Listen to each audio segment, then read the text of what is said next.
Hi, I'm Jenny. Welcome to the Slow Knits Knitting Podcast.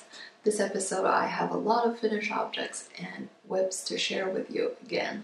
If you watched the last episode, it might feel like I finished a lot in such a short amount of time, but that's not true. It's because the last episode was actually filmed a while back.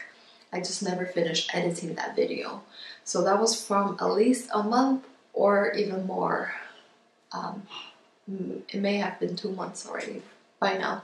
So in the past month or two, I have finished the following projects and I'm really excited to share with you. First, I will share what I'm wearing today. This is one of the finished objects I have for this episode. This one is a vintage lace cardigan.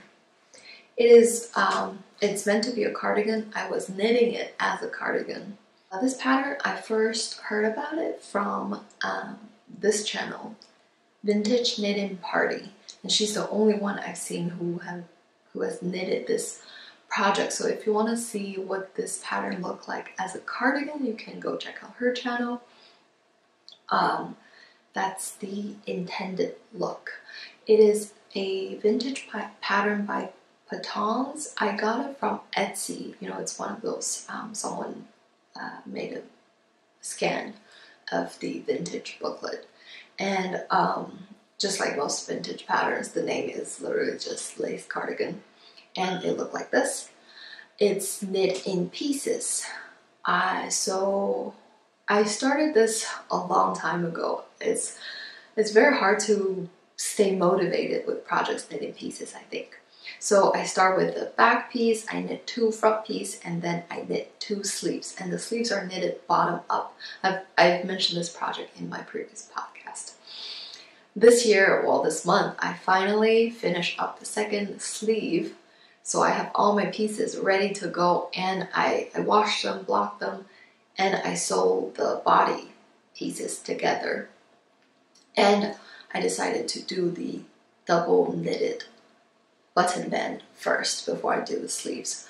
In the original pattern, it's just standard ribbing for the button band, but I chose to do a 9-stitch double knitted button band. And after I finished this whole thing, I realized how much I love it as a vest. I think it's this extremely romantic, delicate. The back is also the same all over lace. So this entire pattern is this all over lace. It's a very simple repeat, extremely simple repeat. After I finished this part, I just feel like it's meant to be a vest. It looked beautiful just the way it is right now. I think honestly, if I were to add sleeves into this garment to make it a cardigan, I think I would add just stockinette sleeve. I wouldn't want more lace on the sleeves. I think that's a little too much. I think this amount of lace is perfect, the perfect amount.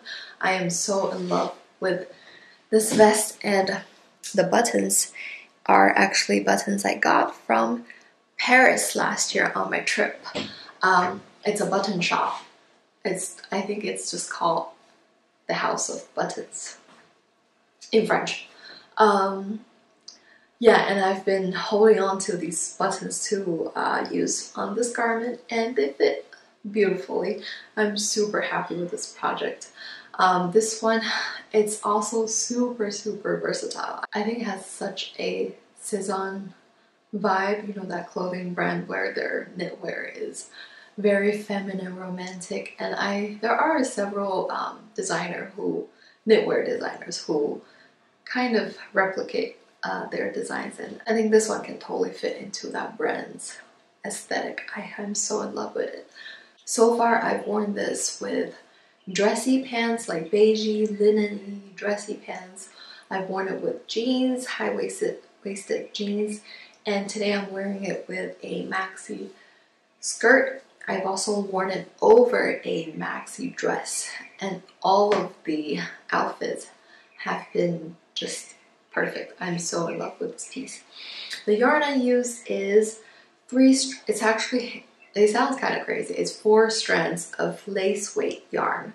So the main fuzzy yarn I use is a cone yarn. This is also my first experience with using cone yarn. This is just one of the little leftover cakes. So the yarn look like this. It's a brushed wool kind of yarn. It's lace weight. It's extremely thin, so I held 3 strands of this brushed wool together with 1 strand of lace weight cashmere.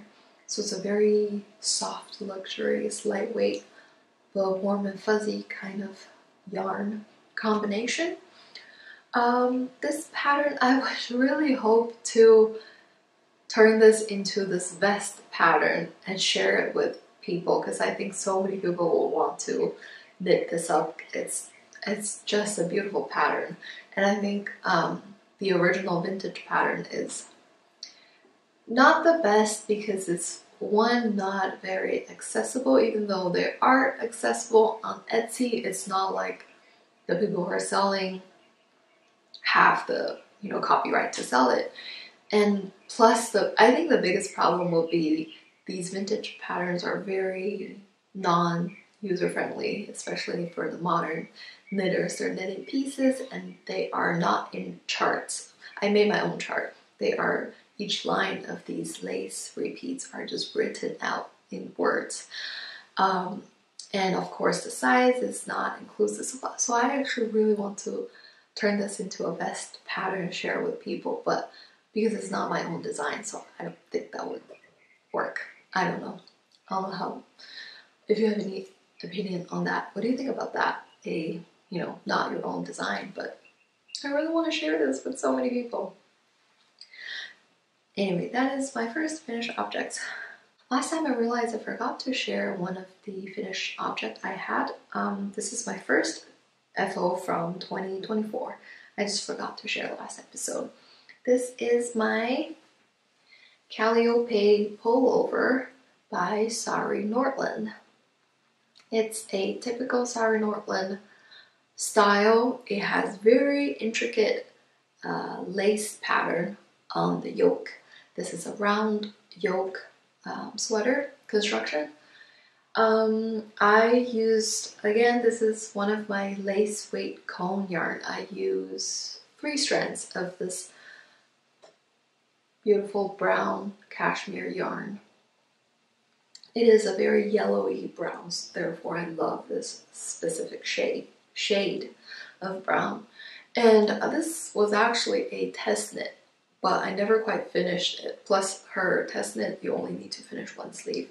I actually brought this on my trip to Europe last summer, so it was the least expected project to bring on a international flight. So on my flight back from Europe, I was knitting, on my flight there and back, I was knitting this extremely intricate lace design.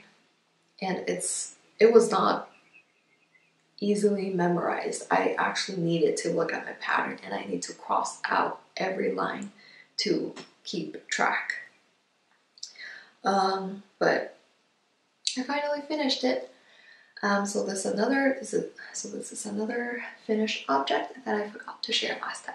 So back to a regular this time period FO. I finished my Guernsery Genser.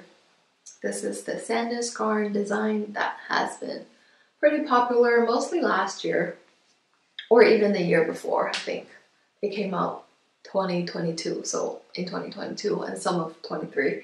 It was very popular. I finally hopped on the train. I started this actually last year. It's been a while.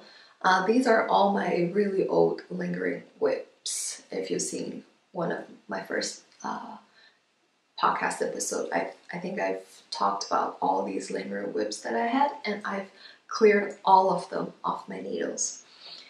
I am in love with this. Recently, I've just been finishing pieces that I am truly, truly, truly in love with, which makes me so happy. This is the first garment that I completely knitted using my own hand-dyed yarn. And even more special, these are my naturally dyed yarn. So this is using yarn dyed with avocado. Isn't that wonderful? Isn't it such a beautiful neutral color? It's naturally dyed. So I actually struggled a little bit with having enough yarn to finish this project. I first dyed 4 100-gram hanks of this yarn, and I held them double, so it's DK weight. I held 100-gram 400-meter yarn double, and I had 4 hanks of those yarns, and I finished all of them. So I needed to dye more, and I finally dyed more. I only dyed 200 grams this time, and I used a lot more avocado, but the color just did not come out the same. Granted, the first time it was double dyed. I dyed it twice. The first time I dyed it, the color it wasn't enough pigment, so it looks very murky and light and grayish and dirty looking. So I dyed the first batch twice. But the second time, because I thought I'm only dyeing half the amount of yarn, I thought using this much avocado, there will definitely be enough pigment. I don't know, I think there was enough pigment in the soup, but the pigment are just not getting into the yarn. So only dyeing this once with a lot of avocado did not get me the same depth of color.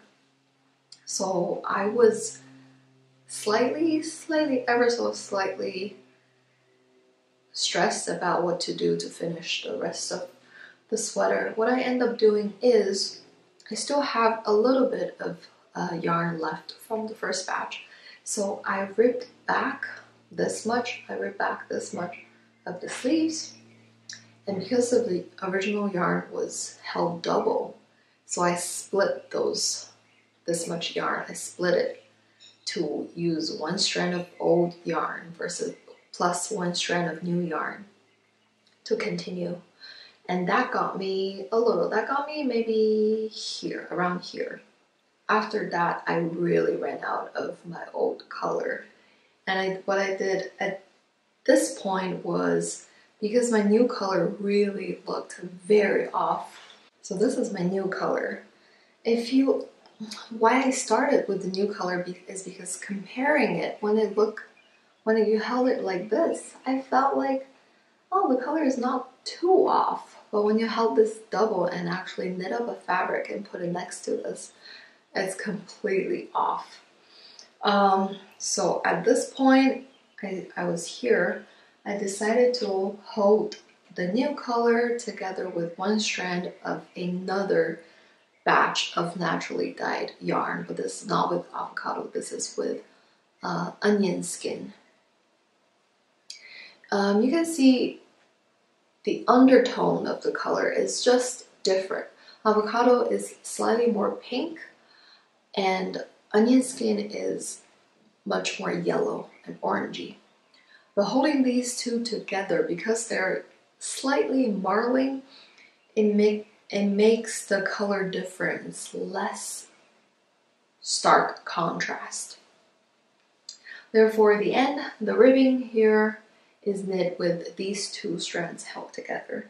Same with the ribbing at the bottom. It's a little more obvious at the bottom ribbing, and here, the ribbing here are knitted with those 2 colors held together. But at the end, I don't think it's very visible, the difference. I'm super happy with it. A few things I changed. I was on gauge and I was following the pattern. I did change this section. I think the original pattern was doing a moss or double moss, a variation of that. And because here is already this moss stitch, I don't want to do a similar stitch again. So I changed this to a 1x1 broken rib over here. Same with the sleeves. I know my sleeves look really funny. It looks very short, but it's because this drop shoulder is so oversized. My actual sleeves are this long, but it looked like it's only this much. I didn't do the last section of pattern, and I did a longer ribbing. I will insert a bunch of photos because I worn this on a weekend trip to Joshua Tree, and this color just looks great over there too with the desert. I've been wearing this so much. I've been wearing this every single day ever since I finished it. There has been a little bit of filling on this project. I think there's some food on it. But yeah, this is everything I have. That's everything I have to say with my Guernsery Genser. I am so in love with it. Recently I saw that there's this channel I really like, Knits by Vera. She made a brown Guernsey Genser for her partner. And I just love that in brown so much. And my husband also really liked this sweater. So I'm quite tempted to, at some point, knit this again. Knit it for my husband. And I just love that brown that Vera did. So I feel like I might make a brown one too. And a brown one will look really good with this too. Yeah, that is my Guernsey Genser. Next, it's after this one. So this one, because I had to do a double knitted button band. Before doing that, just like a lot of things, I think, just in life, before doing it, I think, oh, it's gonna be so hard. It's so annoying. I don't want to do it. But once I start doing it, it's really easy. Double knitted button band is not hard or complicated. It's not even that time consuming. I honestly think it didn't take too long. It did take a weekend. I knitted both a Saturday and a Sunday. But it felt like it was once you get into the rhythm, it's very soothing, I think. One thing I did differently from most double knitted button band is I realized I really hate picking up stitches. The reason is once you pick up the wrong number of stitches, once you're off, which is what happened to me, I first pick up all over and then I start knitting the button band and I realize I pick up way too little stitches, which is what I usually do when I pick up, because the pattern stated is usually way too many for me. So I reduce the number of pickup stitches all the time. I did it with this. Once I started knitting the double knitting, I realized it's not working. You really did need to pick up almost every stitch for it to be a flat fabric. And I really didn't want to redo the whole pickup again. It's over like 100 stitches, and I realized I've done it one time with this pattern. In this pattern, when we are doing the I-cord at the end, the pattern tells you to not to pick up all the stitches at once and do the I-cord. It's you pick up the next stitch, every stitch as you're doing the I-cord, you pick up along the way. So I thought, why couldn't I do that with double knitting? So that is what I did. And if you know why we don't do that, please let me know. Because from my experience, it worked perfectly. I don't know what's the reason you can't do that. So if you're familiar with double knitted button band, it's basically, so this is a 9 stitch, you knit the first 8 stitch in double knitting, and then the last stitch you knit it together with a stitch from the body garment. That way this band is knitted together to the body. So what I did is I first knit the first 8 stitches in double knitting, and then I pick up a stitch and I knit the last 2 together and repeat. It might be slightly hard to understand if you're not actually doing it, but if you are freshly just did double knitting, you might understand what I'm saying. It's basically I don't pre-pick up that stitch I only pick up that last stitch right before I'm about to knit them together. So after this super successful double knitting experience, I decided to go back to my Camisole number 5. I knitted this last summer. I also showed this in when I knit in 2023, but I never finished it because I never did the double knitted arm band. I was almost gonna just wear it like that, but this is a cotton yarn and it stretched out like crazy. I really needed this double knitted button band, not the armhole band, to give it more integrity. So because of this, I was so motivated to get this done. So that's what I did. I finished the double knitting on this baby. I used the same method. I did not pick up. I pick up as I go. And the end project is beautiful. This is another one of those super professional looking garment. And as you can see, it's not see-through, but it's very lightweight fabric. So it's very breezy, extremely comfortable, but also very office friendly, professional looking. So that's my next finish object. It's my Camisole number 5. Last but not least, I have, this is what you saw last time. This is my most fresh finished object. I finished this colorwork sweater that I made for my husband. It's so crazy because I just finished editing my last episode, and in that episode I was just here. I just split for body and sleeves, and I was saying that I was not looking forward to the endless stockinette of the rest of the body and the sleeves. I was so not looking forward to it, but fast forward to where I am now, I was looking at it and I look back at the endless stockinette. It wasn't that bad at all. It just, one stitch at a time. And these sleeves, I was really happy with it. I started this using a pattern from a Sandnes Garn booklet, but I actually stopped following the pattern from here. This is what I usually do. So I start with that pattern and I stop following the pattern starting from here. So once I start knitting the sleeves, I need to do decrease for the sleeves. And I didn't even realize that I have a pattern that I can reference to. I just did not remember that at all. So I just did my own decrease rhythm and I was really proud of it. I'm very happy with how the sleeve turned out. So starting, and I was really good with marking it this time. Usually I'm terrible with marking or writing things down. So I can never make the two sleeves match exactly. But this time I marked everything. Starting from here, I start doing 1 stitch decrease. And I do 1 stitch decrease probably every 10 stitches, 9-10 stitches.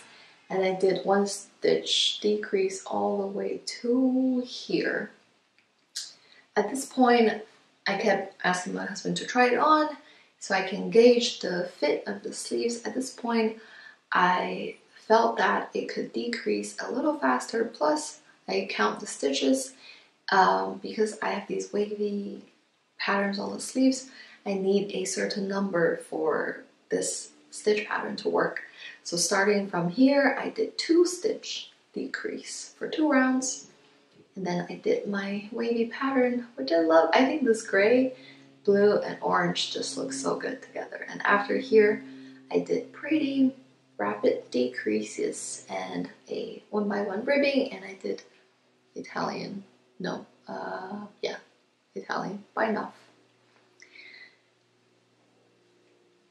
And the body, I also did just my own decreases. The body decrease is not the best. I start decreasing from at this point. The body decrease is more random because I don't need to match 2 sides. I just did it pretty random and I did it slightly more rapid over here. I will put it on to show you. It is quite big on me, but it fits my husband pretty good.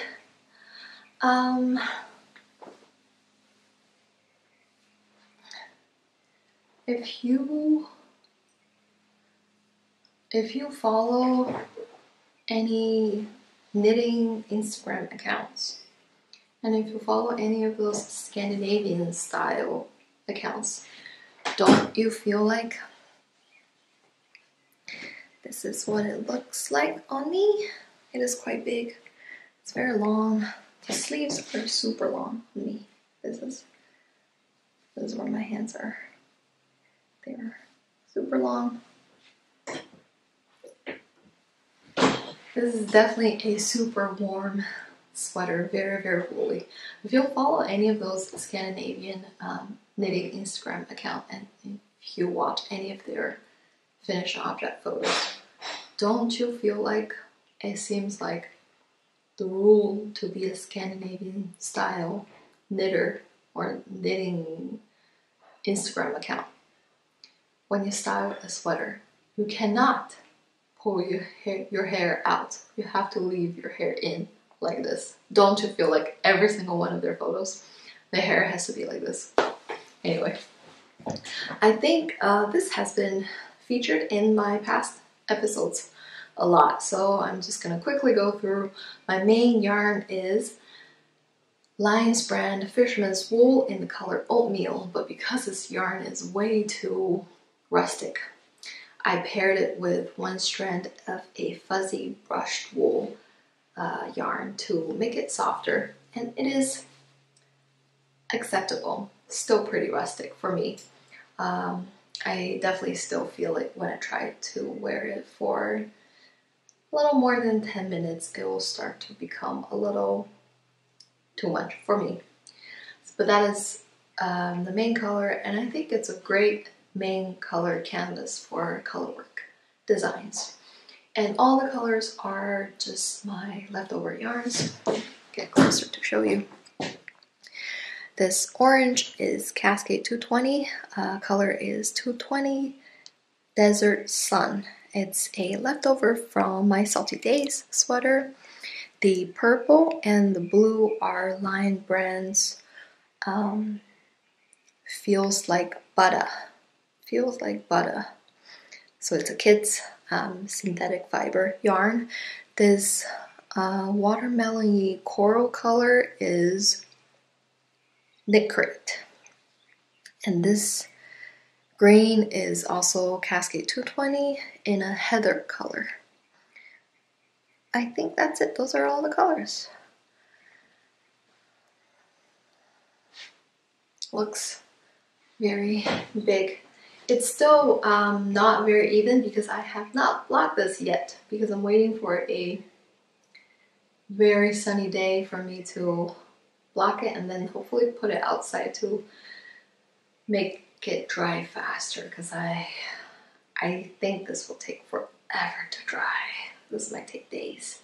I'm waiting for a nice day to start in the morning and let it sit outside for all day. Hopefully it'll dry. I'm so proud. I can't believe I finished such a big men's sweater, because when I started I felt like it's going to be such a huge project.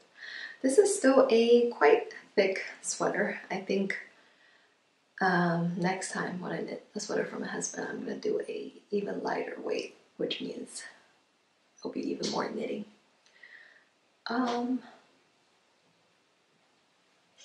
That is my most recent, one of my most proud, one of my biggest project, a men's colorwork sweater. Also, in case you have not seen my previous episodes, this overall design with like some specific elements is to match a colorwork sweater that I've knitted for myself. So they're kind of a matchy pair. Okay, that's enough. That's already too itchy for me. This is such a warm blanket. When I'm knitting it, when it's on my lap, it's like having a nice warm blanket. Now I'm going to transition to whips by talking about this piece. It was a finished object. I barely finished it because I had to wear it. But now it's back to a whip because I'm gonna go back and rework on it. This is a crochet project.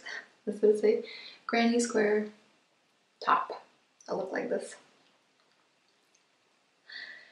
This project is made because I was going to a music festival and I had this whole plan in my head. I was gonna film a video to vlog the process of me crocheting this top for a music festival. What a great video idea. But I did not have time to start the project. I was only told that it was confirmed that I was going only a week before the festival. So every day I was trying to find a good point to start the video so that I can start crocheting, and I was working. So there was never a good day until Friday, and the music festival was on Saturday. So at that time, I knew that I would not have time to start the video and talk about it. I just have to get to it. So I started crocheting this Friday, the day before I needed to wear it. The actual crocheting a square, I don't think it take too long, but the problem is I was spending a lot of time trying to decide what kind of shape or style I want the top to be. I think that wasted too much time. I end up only making 2 squares and 3 triangles here and here. I made 3 triangles, and at this point I was already there. Not at the music festival, I was at lunch right before the music festival. So at the end I only had time to crochet 2 straps, and then on the back I also had 2 straps that I tied in the middle. At the end, the front looked fine. The front looked completely fine, but the back was ugly. It was very ugly. But oh well, front looks good. Now that I'm done with that one-time functional use, I am going to go back and turn this into an actual finished, polished summer top. I'm very happy with the color choice I did. So I'm just gonna take these pieces apart. I'm gonna keep the squares. Maybe you keep the triangles too. My vision for this is I'm gonna turn it into a thick strap, boxy, triangular boxy summer tank with just the squares like this. Square, square, square, square, square, square, like that kind of top. Now I'm going to talk about the yarn. These are all yarn, almost all the yarn I have in stash, and I just made them work so cohesively. So this warm pumpkin color is Cascade, what's their cotton yarn called? It's Cascade. They have a line that is their cotton that I can't think of. It's basically a 220 kind of weight, but cotton yarn. And then this green color is Line brand, that linen cotton something. It's that blend. It's one of their LB collection, and it's a blend of all the summer fibers: linen, cotton, bamboo. Yeah, that's it. Bamboo, linen, cotton yarn, and that's literally the name of this line. And then this creamy white color is Patons Grace. It's 100% cotton yarn, mercerized cotton. And I think they work so beautiful together, and I think the 3-color look is very pretty, and these 2-color look is also very, very pretty. I think for my final top, I will change up the squares. Maybe some squares I will only use these 2 colors. Some I'll use 3. This is not a typical granny skirt I've done before. This is one of those daisy designs. So in the middle it has like daisy petals. I followed a YouTube video for that. So yeah, I'm not gonna try this on for you. It is kind of a mess on the back, but you can imagine. Looks like this. This will be a whip. I'm currently not working on it right now because right now I'm working on a test knit for Sarah Nordland again.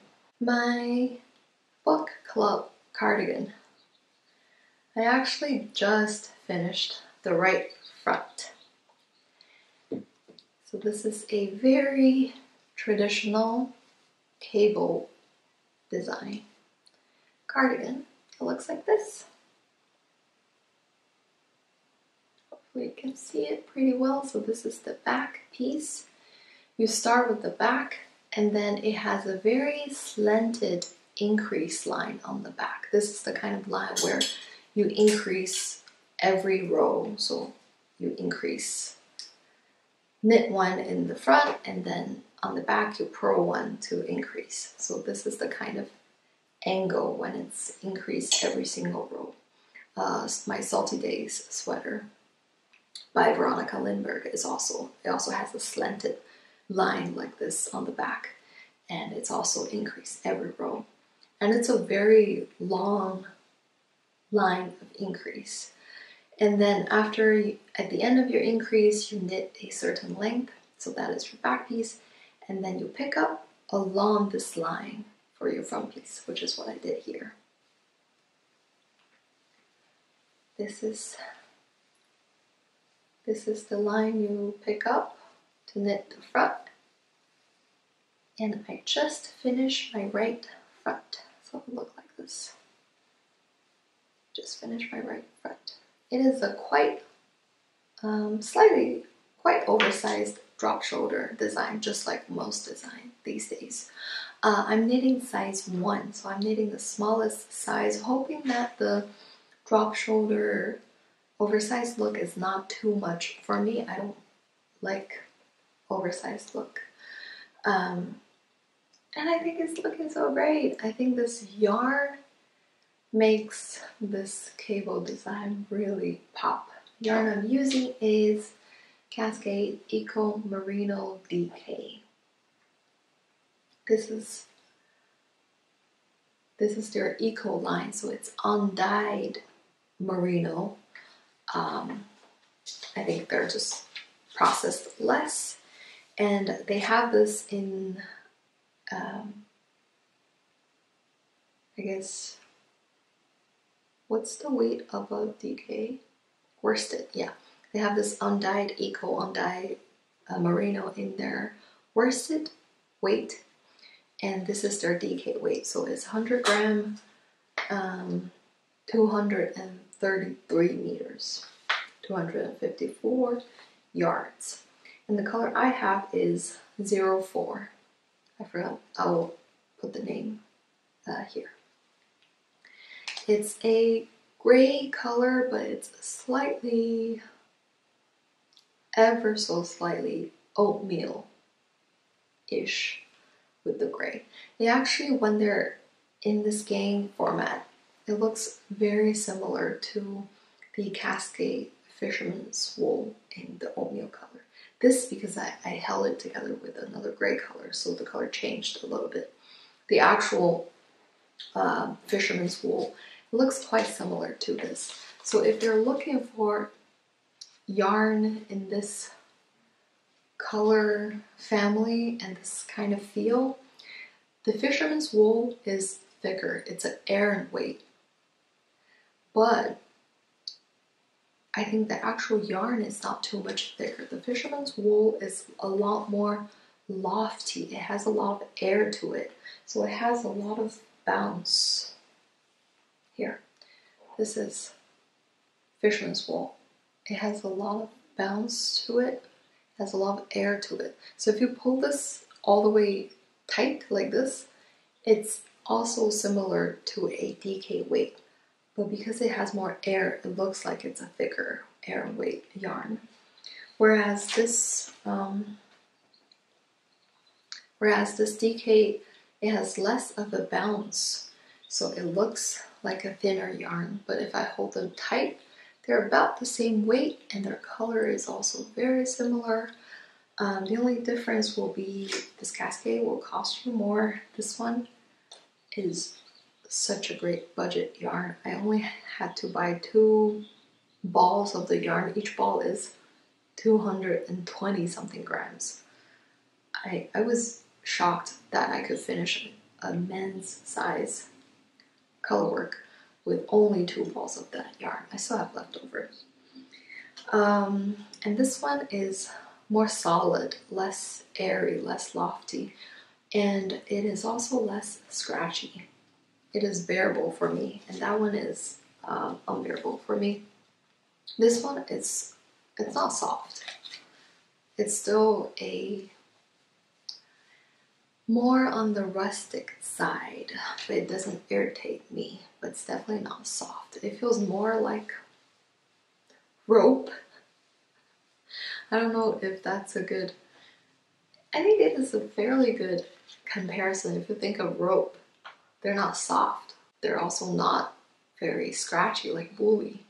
They could be scratchy, but they're not woolly kind of scratchy. They're just a little rough. This is what this yarn feels like. Not soft, slightly rough, but not scratchy or itchy. So hopefully it'll be okay for me to wear. I first heard about this, well, I've been eyeing this yarn and I want to try, and I saw that Tangerine Knits, Ichi from Tangerine Knits, she's used this yarn multiple times, and she said really good things about this yarn, which made me decided to try it. But I definitely don't think this yarn is it's that comfortable. It's just okay for me right now. But I do think a cables project, either a sweater or a cardigan, a cable design really calls for this kind of yarn. I need something that is more stiff. It'll give more structure, and then the stitches will be super defined, especially look, things like this. The definition of these cable is just the best when it's a more stiff yarn like this. So far I'm very happy with this. I am playing Yarn Chicken because I originally bought this yarn for a different project, so I only have 3 skeins of this yarn, so 300 grams. I don't know if I can finish this with that. And I was also debating if I only use up my 300 grams and then for the button band, which will be next to my neck. And I was thinking maybe for the button band I'll buy a softer yarn, so make the whole garment more comfortable for me. But then thinking about matching the color with a different yarn will be a challenge. What I'm thinking so far is, I know because I have used Cascade 220 Superwash Merino, I know that yarn is very comfortable, but I don't know if I can find a color that matches this. So if you know a softer yarn that is about this color and about this weight, so DK weight, please let me know. I look so good on camera. So after this video, I'm gonna pick up for the left side. And, oh, so far I have one question / complaint. I'm knitting the smallest size 1, and as you can see, my starting cast on is here. And this is the width of the opening. So I'm kind of slightly shocked. If you think about a cardigan, my opening is only this big. It's a little over 2-inch opening. Plus, this is before the button band. The button band is a 16 stitches, a really wide button band. So basically at the end, My cardigan is gonna look like this. The opening is gonna look like this. There's no width here. So I don't know how that's gonna feel, like how that's gonna fit, like on your shoulders and your neck. I'm slightly confused by this. Also for my size, for a size 1, it barely has a slanted V-neck increase on this side. For my size, I'm only increasing 3 stitches for the front V-neck. 3 stitches. So that's almost nothing. So it's basically my front cardigan is basically a rectangle instead of a V shape.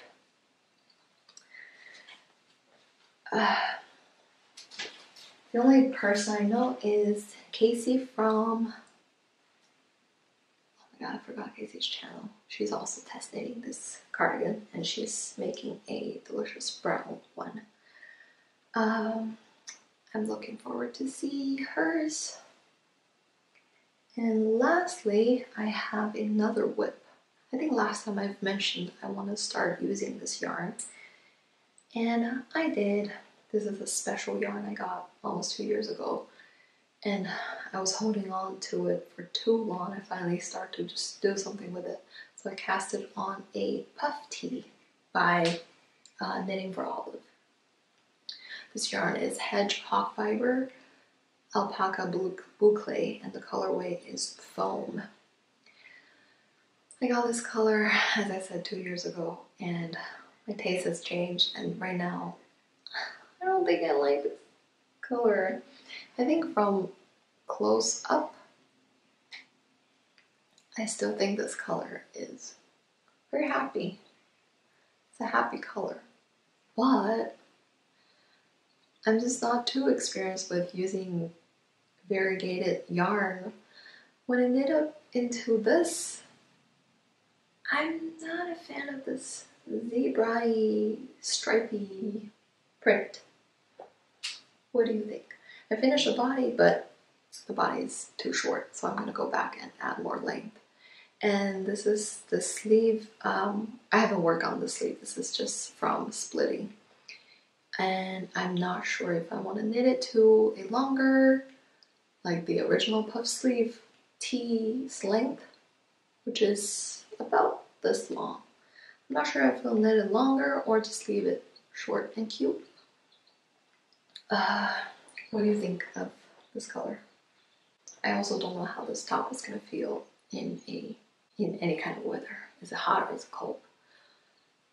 I don't know. I think right now, looking at in the camera, I don't think I like this look. I might over dye it. I think really looking at close up, this color is cute, but looking at from far away, I really don't like the zebra print. I really think I might over dye this. But if I over dye this to a, let's say, hot pink, do you think it will be dyed evenly into a hot pink? Or do you think it will be a disaster? Please let me know. So yeah, I think that's all I have. I don't have any acquisition. I also don't think I will regularly talk about acquisition in my podcast episodes. But I do want to mention that I have a Europe trip coming up. So I do have a few things planned that I'm gonna get over there. I will be visiting Copenhagen, so I'll go to Knitting for Olive. I'm also going to Helsinki, and I will be in Paris too. So if you have any yarn store, food, cafe recommendations for any of the cities, please let me know. So far, I only have in terms of yarn shopping, I have a few yarn in mind that I want to get. Some are for specific projects. Mostly two, I want to get a sweater quantity of Knitting for Olive Merino. I've heard great things about it. I don't know what color, and I'm not sure what project that will be, but I want to get a sweater quantity of Knitting for Olive Merino. And the other thing is I really want to get Isair yarn. I want to get Isair Alpaca too, held with their maybe mohair or something. And for that, I am potentially thinking a camel color for a Jenny jacket, just like the original Jenny jacket color. I want yarn just like that, but I don't want to use whatever she used because I think she used Sandnes Garn, maybe Sunday, and I've felt Sunday. I don't think it's very soft. I don't want to use that yarn, so I want to find that color in Esair or potentially Knitwear Olive for a Jenny jacket. So those are the two sweater quantity that I want to get. And on top of that, I might just get 1 or 2 skein of hand dyed or something special. If you have other recommendations, please let me know. I hope you're loving what you're knitting, and see you next time. Happy knitting!